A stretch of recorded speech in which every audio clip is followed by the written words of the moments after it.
you very much, everybody.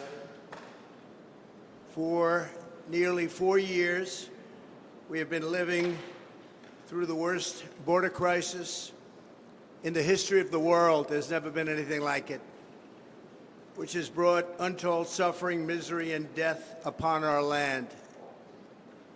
The architect of this destruction is Kamala Harris.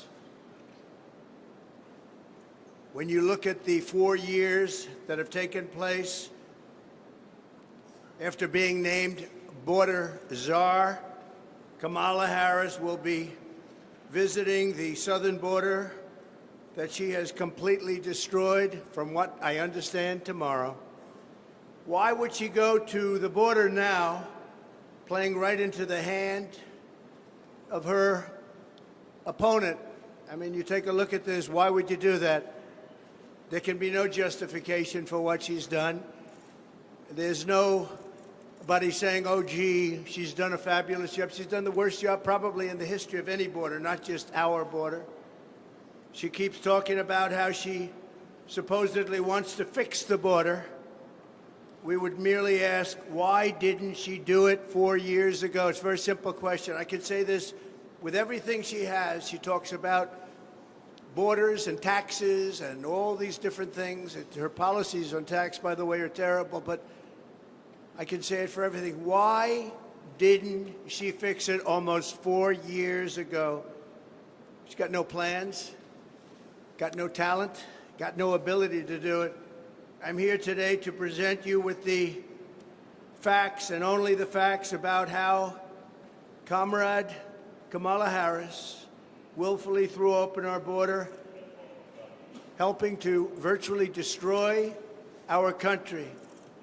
Our country's never been under siege like this. 4 years ago, Kamala inherited the most secure border in U.S. history, with the lowest illegal immigration on record. You know the chart. I love that chart. I love that chart.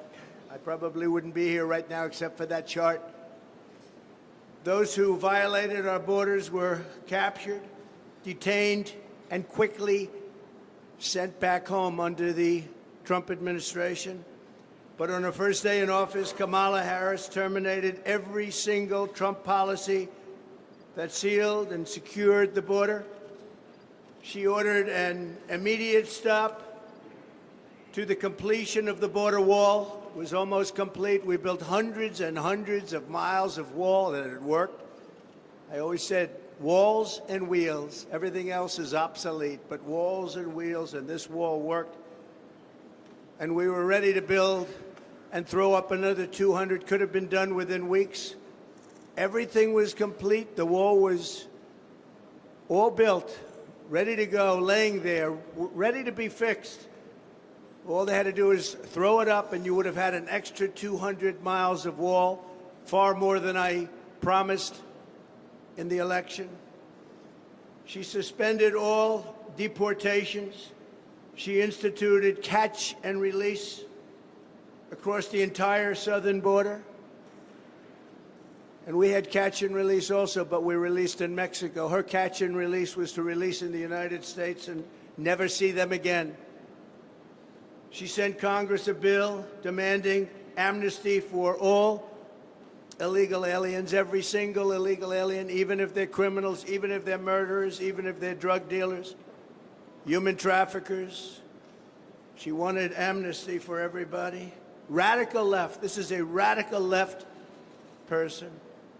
She terminated Remain in Mexico, something that took me and a lot of talent, a lot of other people, but it took a lot of talent to get from the president of Mexico, a good man. But we got it. You had to remain in Mexico. You couldn't come in under any circumstance. You weren't allowed into the United States until we checked it out, and many people did not come in and were not allowed to come in because they didn't check out. They were drug dealers, they were gang members, they were in jail for murder in a couple of cases. We wouldn't let them in. And she canceled every Safe Third agreement. Anybody here, I think, would know what that is, but that was a horrible thing that she did. And she canceled Remain in Mexico. Here we have something, remain in Mexico. You didn't have to explain it. She canceled.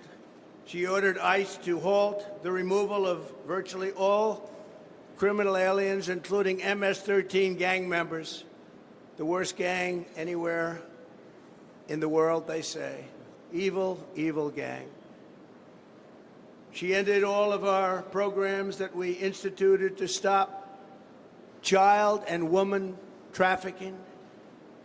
The trafficking is at a level now that it's never been before. I had it down to the lowest level it's been in 32 years because we had such a strong border, they couldn't get through. But now it's the worst it's been in 32 years plus. And then she lost, and this is probably the worst statistic of them all, 325,000 children. Think of that. 3.5 years. She lost 325,000 children. And they're either dead, being sold into sex slavery, or just plain missing. Think of the number, 325,000. If that were a Republican instead of her, and she was the border czar, she says, well, I wasn't the border czar, she was. And tomorrow she'll make a case that, oh, she did a fairly good job. You can't say much. You can't justify it. She should save her airfare.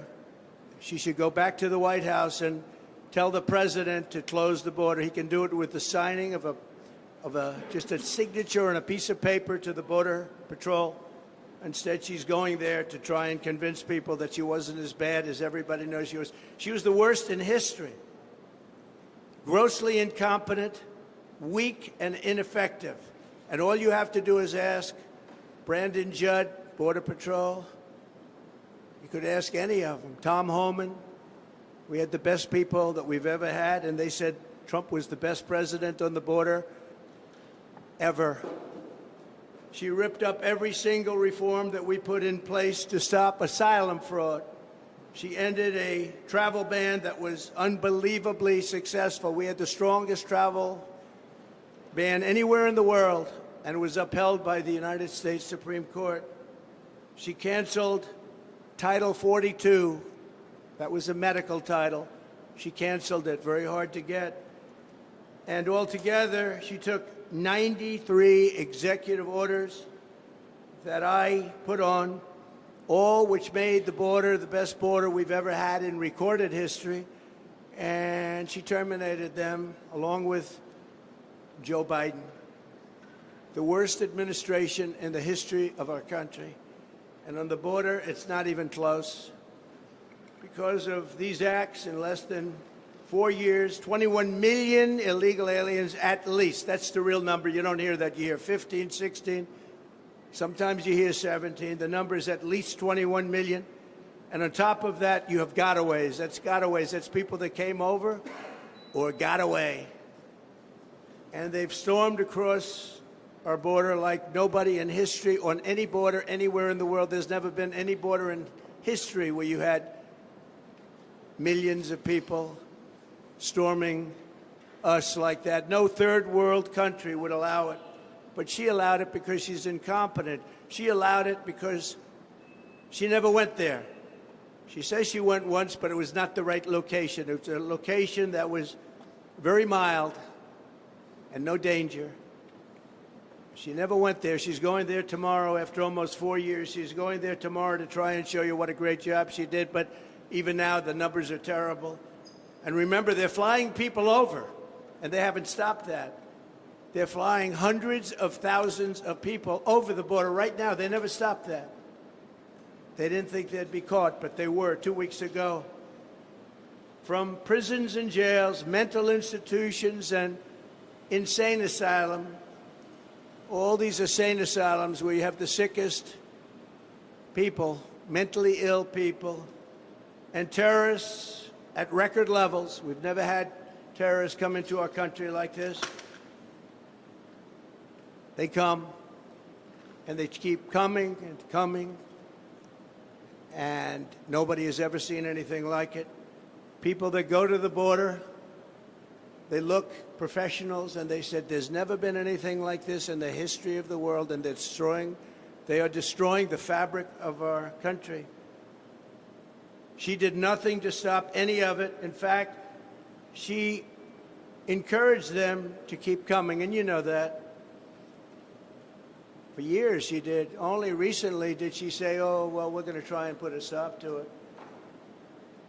And I ask again, you know, this should be the why didn't she do it speech. Why didn't she do it? All of these things, including unrelated elements to what we're talking about now, like taxes, like military, like so many other things. Why didn't she do it? She's got plans for the future. Why didn't she do it? She's been there almost 4 years. Kamala created a brand new program to fly in migrants from Venezuela, Haiti, and Nicaragua, and resettle them in American communities, including small towns all across our nation, but in particular in Pennsylvania, Ohio, Wisconsin, and North Carolina. Nobody can believe it.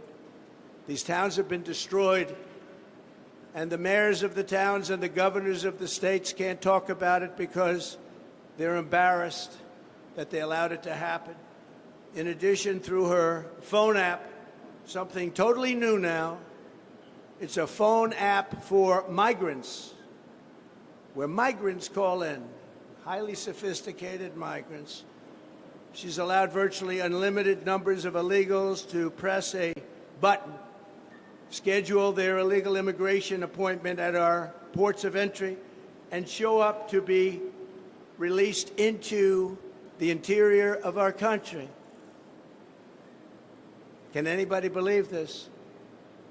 And they're invading our towns. It's an invasion of our country like no country has ever had to suffer before. And this was purposeful. They did this on purpose. This was not a mistake on their part. They did this on purpose because their policies are so wrong and so evil and so unfair. And there's only 3 reasons they want to do that. Number one, they're incompetent. And I'm not sure that that's the reason. Number 2, they want it for the votes. Number 3, you know what that one is. We don't have to talk about that one. But there can only be a very few reasons, because they're destroying our country at a level that's never been seen before. Importantly, as part of this con job, it's a con job. None of the illegal aliens she is smuggling in through the ports or on the airplanes. Think of it. Big jet planes loaded up with migrants flying into the middle of our country and going to Iowa and lots of other states. They've all become border states. We only have border states now. But they're counted in the Border Patrol statistics. And when you do that, you can add a lot of numbers because they're not taking those counts. They want to have those counts not included in the numbers.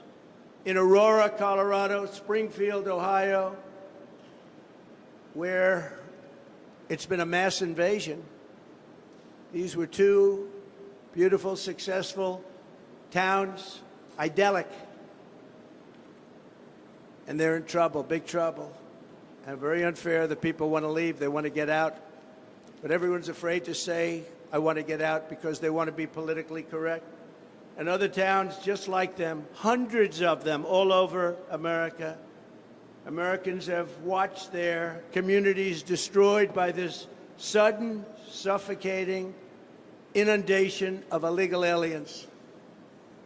It's an inundation. It's an invasion. This influx has overwhelmed our schools. They're taking the seats of students that can no longer go there, and they don't even speak English. They're trying to fire a lot of people and hire interpreters. Can you believe that? They want to get rid of some people. They want to hire. Springfield is looking, the mayor said it the other day, looking for interpreters because nobody in all of the 32,000 people that took into the town, think of this, you have a town of 50 1,000 people, and almost instantly you have 32,000 people, in this case from Haiti. Most of them don't speak English, so they're looking for interpreters.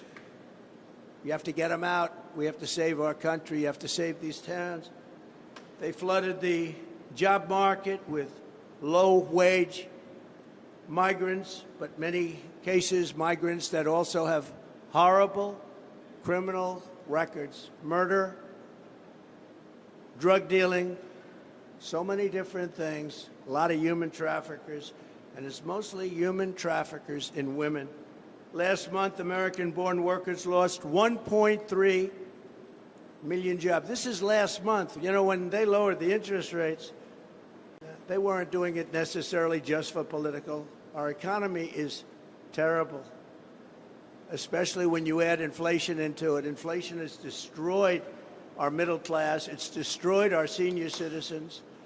And all of these people coming in are horrible for the black population and the Hispanic population. They're taking the jobs of the black population at levels that they've never seen before. Hispanic also, they're suffering, and the families are suffering.